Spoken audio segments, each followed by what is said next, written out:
Checking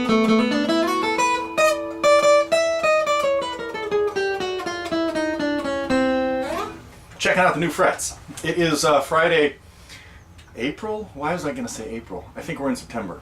It's April 6th. It's September 6th. I don't have April on the brain. Maybe April was when we started planning the IGC.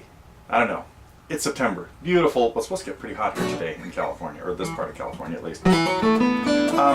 You may remember last week I was complaining about the frets on this guitar. Well, I took it down to my buddy Keith Holland at the Guitar Hospital, where Dr. Keith took one look at it and said, you have to take better care of these frets. You can't let them go this long, because now we just have to take them out and replace them completely. So what happens is they get big pits in them. So what I'm doing now is just kind of enjoying how every note sounds nice and clean, and actually the action's a little lower too.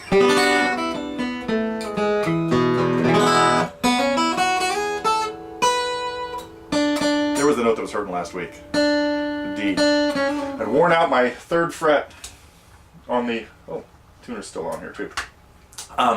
Anyway, so if you take your guitar to a luthier maybe once every year or a couple years, you can have them level the frets, which is way less expensive than replacing them all, trust me.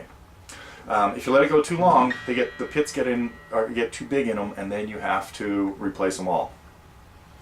Can't remember when the last time I did this was. It was probably about 4 or 5 years ago though, so this guitar has kind of been abused for too long. Anyway, so enough about today's, boy,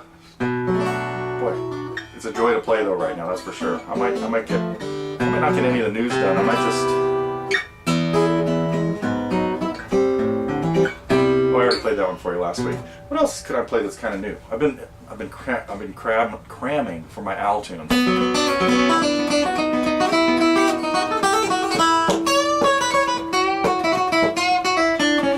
Hopefully it won't go that fast, so I have a little headroom on that one. It's a cool lead in that too.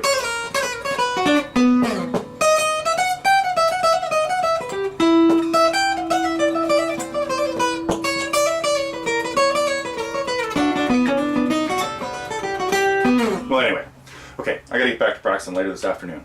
Be ready for Moment on Stage with Al coming up in a few weeks. Let's see, I gotta get through what's going on the forum and some things this week. Hopefully everybody who's been working on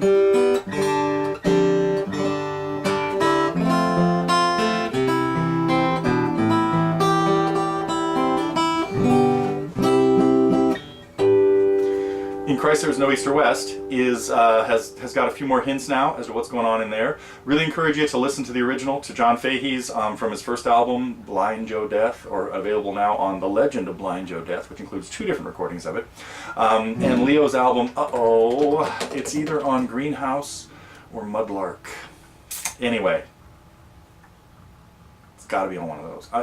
Anyhow, okay, so go listen to Leo and John, and keep working on In Christ There's No East or West. I'm not sure when the next part will come out. Maybe next week. We'll see.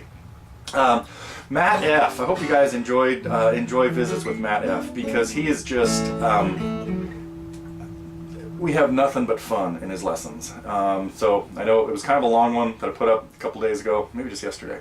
And, oh yeah, because the lesson was only Wednesday. So we jumped, that one kind of took cuts. I got a lot of other fly on the walls floating around, but I figured everybody enjoy seeing Matt. And we were working on singing, sort of. So, with, of course, Heaven's Door. And I think we got into Margaritaville, but I don't think I put that part in the fly thing. I'm not sure. Probably did. Okay. And then I gotta. I don't know how much I can talk about this right now. I will drag out the lute, which is not in this room, and talk a little bit more about Renaissance music. You know what? I'll do that right now, because the song that went up today is a really famous anonymous tune called Kemp's Jig.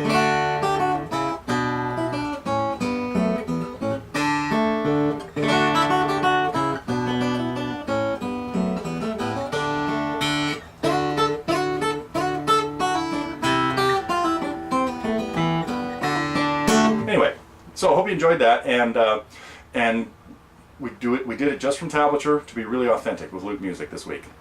So I think in that lesson I give you a whole bunch of the history of Will Kemp, and who was a Shakespearean actor, famous famous back in the late 16th century. So, which brings me to, I guess I'm going to talk about Renaissance music a little bit more while I'm there. Here is a very cool book. If you're if you want to get into Renaissance stuff, it has a newer cover now. This is the cover from the early 70s, late 70s. I get this. Frederick Node put out a series of N-O-A-D. Put out, this is 1974. Put out a series of books. Like, see, I'm even missing. Doesn't even have a back cover anymore. A series of books called the Renaissance guitar, the Baroque guitar, there was the classical guitar, and there was, later on, there was the romantic guitar. Well, look at that. Let me see if I can fake my way through this. This is an arrangement by Francis Cutting, a really famous lutenist of the time. See if you know what song this is.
I should have practiced that.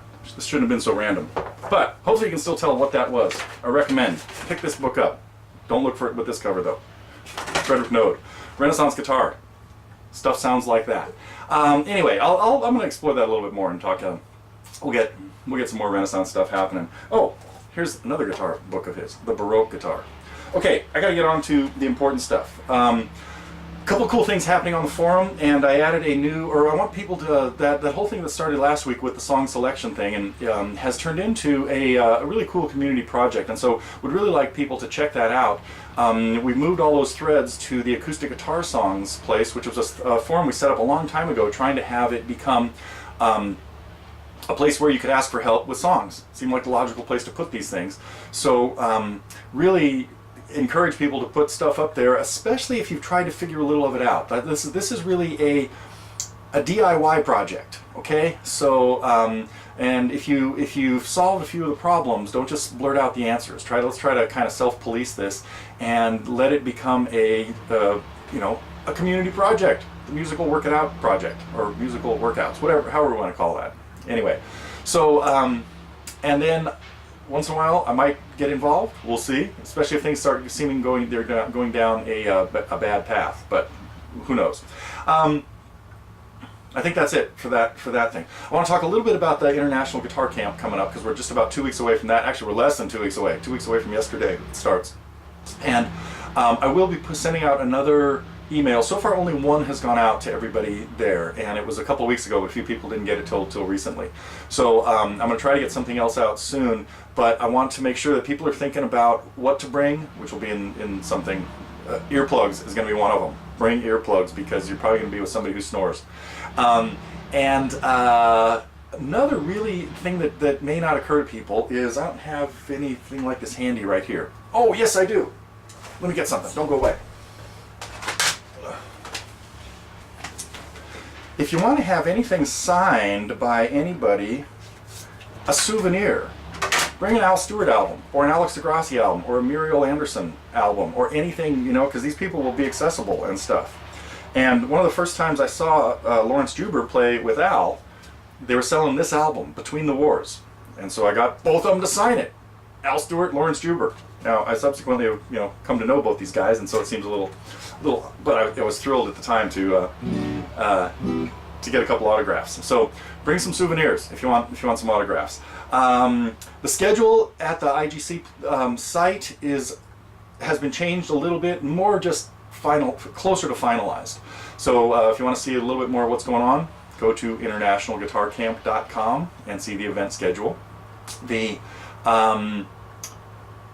transportation, that there's a group here at TG in the community, groups thing called IGC 2000 or 2013, where people are talking about getting from the airport, getting from the San Jose airport. So if you're only coming in for the camp, you probably don't need a car. You can probably get a ride with somebody that day, or arrange something. We've got a few people who can help out. But so anyway, if you're thinking about a ride, if you're staying longer, you probably want to get a car. You may want to get a car later. There is not a lot of parking up there, so we have about 30 people coming, 35. We'll probably have like 40 people up there, counting staff and guests and things like that. And I don't think there's room for 40 cars, so we need to definitely carpool. Okay, I think that's it. Schedule, transportation, groups, souvenirs. That's my list. I'm going to go back and try another. Oh, you know what? Let me see if I can fake my way through this song. I have 2 more minutes, I think. Kemp's Jig, of course, was written about Will Kemp. Somewhere in here, there was another really famous Shakespearean actor who predated him named Richard Tarleton. And there's a famous piece by John Dowland called Tarleton's Resurrection. I know it's in here. Come on, you guys. You're killing me. Because I can't remember how it goes. Maybe it's in the really easy part. Guess I could look it up. Ah, there it is. Oh, at the end of the easy section. That means I should definitely be able to get through this. Let's see what Tarleton's Resurrection sounds like. Let me get it in my head here first off.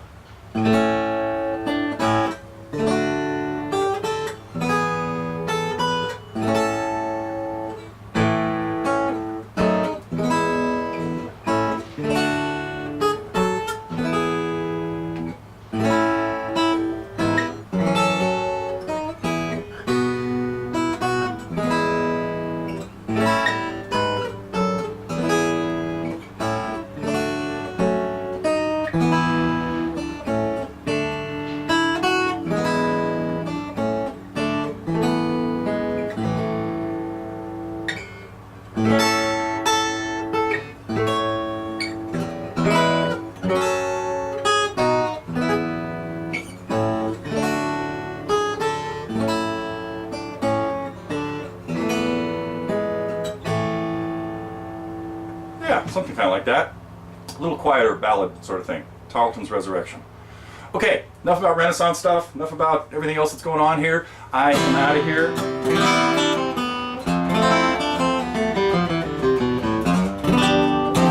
And probably another IGC update coming up next week, and a couple of cool songs, and the usual. I'll see you then.